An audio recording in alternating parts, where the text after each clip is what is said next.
in the bakery where the magic happens, but right across the street, so we're in downtown Lechlade, right across the street, you guys have a shop for That's right, yeah. customers to walk in and they can buy, I mean, breads, but also you guys have like pastries. And yeah, that's right. And so we try and work, the bread we get milled at a local mill, Matthew's Flour Mill. The mill that we were using before, Wessex Mill, actually had to close down, 120-year-old family business. Oh, wow. Because the energy bills were going so high.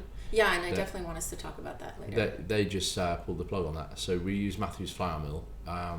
They also mill for a company called Wild Farm that we use. So when you go into the shop, everything on the counter, all the pastries, cakes, all the baguettes, everything is Wild Farm. Yeah. Wild Farm flour, and we use them because they're producing regenerative flour. They're using regenerative methods on their farms. Yeah.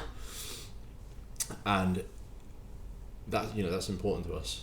So when I first set up the company, we had to make a decision between going organic, 100% organic, right, or going conventional. Now there's a lot of UK farmers. What's conventional? Conventional farmers use whatever battery of. Okay, you mean conventional. Conventional farming. Agriculture. Exactly that. So there's a lot of farmers that don't use glyphosate, and there's a lot of farmers that don't use pesticides and don't use fungicides and herbicides. Yeah. But they're still conventional farmers, and they don't have organic certification. Yeah, they're not necessarily organic, right? But then you have organic, and for us, if we wanted to go 100% organic, we'd have to be reliant on grain from Canada or Ukraine or Kazakhstan, all over the world. And if we take the Canadian grain, it's really good grain. It's really strong. It makes good bread. Thank you. But it's been put on a ship and tankered across the Atlantic Ocean. So it's organic, but carbon footprint. Carbon footprint. Exactly. Which is something I think people don't really consider sometimes in their shopping thought process. Like you think, oh great, I'm buying these fair trade organic bananas, but at the same time, like that's great and all, but then there's the shipping to consider and the impact on. Yeah, and that was it. So for us, that sort of like the organic, it was outweighed for us because of that carbon footprint. So we went conventional. Now Matthew's Flour Mill, and before when we were using Wessex, they pull all of their flour from within 50, or they pull their wheat from within about 50 miles of the mill. So it's kind of like making the compromise where you really valued like working with other local partners. Yeah, sure. Yeah. And knowing that we don't have a huge carbon footprint, even if that flour is conventional, farmed conventionally, that was slightly offsetting. And there's a huge amount of conversations you can have about the chemicals that are going on fields and the sides that they're using, pesticides, herbicides, fungicides. They're not good for our health. Yeah. But like I say, there's a lot of farmers that aren't using that stuff, or they're using it very sparingly. Yeah. And so even then, it's kind of like better than fully conventional with pesticides. The certification, if you will, the organic label is just very, very difficult for some farms too. And I think also, I don't know this, so I'm probably going to have to like look it up, but I think even if you would buy a piece of land or lease it and then start an organic venture, you still would need a few years waited out if the previous owner was using pesticides and things like that to actually be eligible to have the organic certification, even if you're still doing it organic for many years. Yeah, I'm not sure how it works exactly, but I think you'd find that if that land has had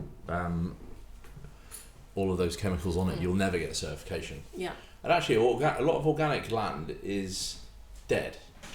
You can go into the soil.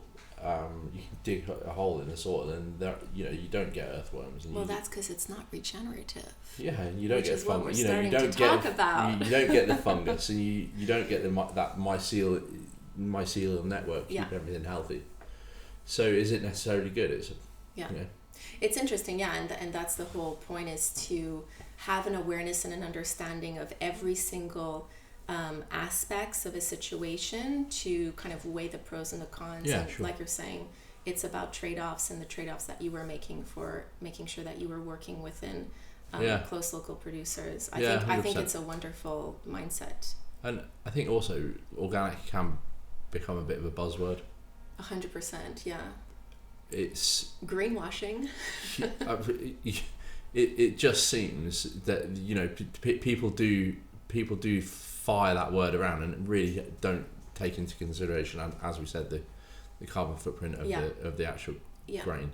Well, it's like, again, and I say this a lot, well-intended, sometimes maybe like misled approach to you know, how you're making choices, thinking that, you know, because a lot of people just don't know the full picture. Yeah, and consumers will often, you know, it's like, I shop organic, I buy organic. Yeah.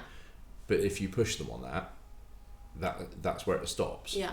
It's like there's a you know, it's a kind of misguided sort of truth in their heads about what organic means, but they just stick with it because it's, for sure, it's only like, I think organic makes up sort of less than 5% of the UK's food intake. It's really low. It's a really low market. I didn't know that. It's really not a huge amount of people use organic. Yeah. But that buzzword is used a lot. Yeah. So moral of the story is, if people cannot or don't buy organic, a very positive or another great way to shop is also just local. Sure. Yeah.